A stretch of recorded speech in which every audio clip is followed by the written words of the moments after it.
قاسم تو ابھی تک زندہ ہے، یہاں تک کہ اونو محمد شہید ہو گئے۔ اب قاسم کی ماں پریشان ہے، کہا قاسم میری آقا زادی کے بچے مارے گئے، تو ابھی تک زندہ ہے۔ قاسم نے کہا اماں میں چچا کے پاس اجازت لینے جاتا ہوں، مگر چچا اجازت نہیں دیتے۔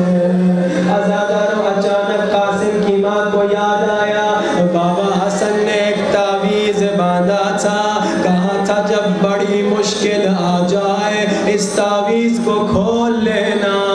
کہا اس سے بڑی مصیبت کیا ہے؟ تعویذ کو کھولا، حسن کا خط تھا، بیٹا قاسم کربلا میں اپنے چچا حسین کی مدد کرنا، کربلا میں میرے بھائی حسین کا ساتھ دینا۔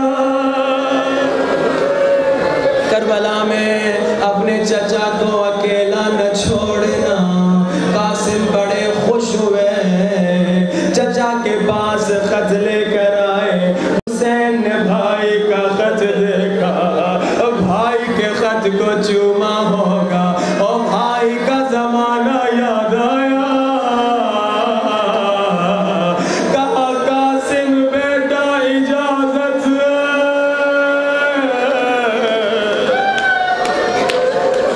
قاسم بیٹا تو چلا جا، ابھی تک دیکھ رہا ہوں بہت سارے رو رہے ہیں، مگر اب بھی بہت سارے رو نہیں رہے، اور جسے رونا نہیں آئے اپنے نوجوان بچوں کو یاد کرے۔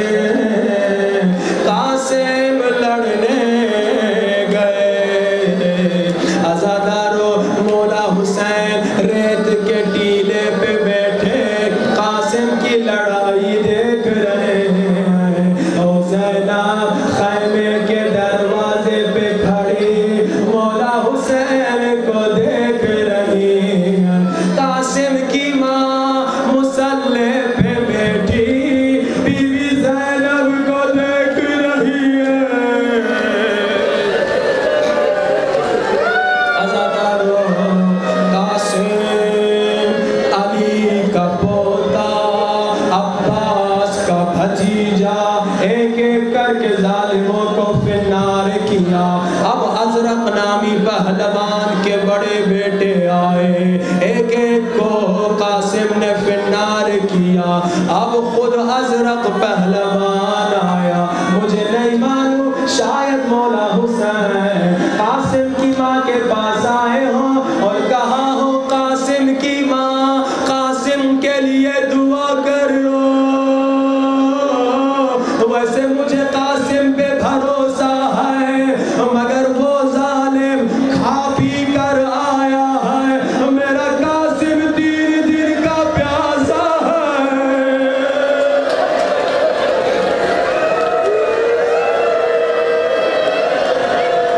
مجھے قاسم پہ بھروسہ ہے، مگر قاسم 3 دن کا پیاسا ہے۔ علی کا پوتا عباس کا شاگرد قاسم نے ازرق کو بھی فنار کیا۔ اب ابن سعد نے کہا علی کے پوتے سے اکیلے اکیلے نہیں لڑ سکتے، پورا لشکر حملہ کرے۔ عزادارو 13 سال کا بچہ، پورا لشکر، کسی نے نیزہ مارا، کسی نے تیر پھینکا، کسی نے تلواروں سے مارا۔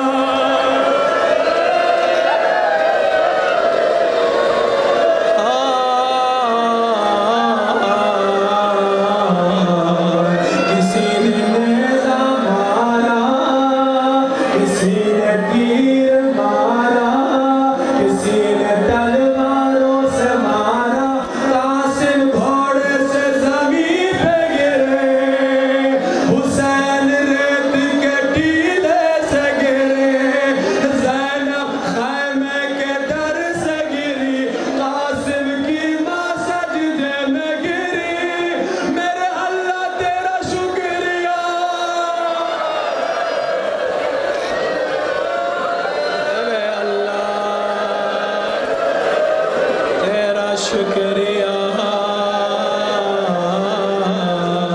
تو نے میری قربانی قبول کی. بس میں نے ختم کیا آخری جملے. عزادارو قاسم جیسے گرے، قاسم نے کہا چچا میں گر گیا. عزادارو مولا حسین جلال میں دوڑے. جیسے یزیدیوں نے حسین کو دیکھا یزیدی بھاگنے لگے.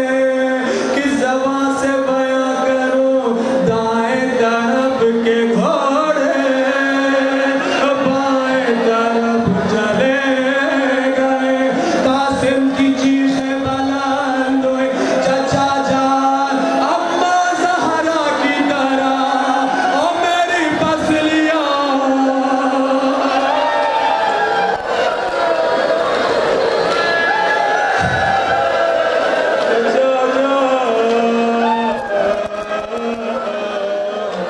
ہاتھوں کو بلند کرو سروں سے بلند. دعا کی قبولیت کا وقت ہے. امام زمانہ کو بلاؤ. امام زمانہ آپ کو قاسم کی ٹوٹی پسلیوں کا امام زمانہ جلدی آ جائیے. یا صاحب الزمان مولا مولا مولا جان. بلند آواز. یا صاحب الزمان مولا مولا مولا. آخری جملے. اذان قریب ہے. مولا ہمارے گنہگار ہاتھوں کو نہ دیکھیے. ہاتھ سب بلند کرے نہ تھکے. مولا آپ کو اس لمحے کا واسطہ. اولاد والوں مجھے معاف کرنا. آپ کو اس لمحے کا واسطہ جب دائیں طرف کے گھوڑے بائیں طرف چلے گئے. عزادارو سنو گے کربلا میں ہر شہید نے ہر مظلومیت میں حسین کا ساتھ دیا. سب نے پیاس میں حسین کا ساتھ دیا. سب نے تیروں کے لگنے میں حسین کا ساتھ دیا. سب نے نیزوں کے لگنے میں حسین کا ساتھ دیا. مگر لاش کی پامالی میں بس قاسم نے چچا کا ساتھ دیا. لاش کی پامالی میں بس قاسم نے چچا کا ساتھ دیا. مگر ایک فرق تھا. حسین کی لاش شہادت کے بعد پامال ہوئی. قاسم ابھی زندہ تھے. قاسم ابھی زندہ تھے. چچا گھوڑے کا پاؤں میرے سینے پہ آ گیا.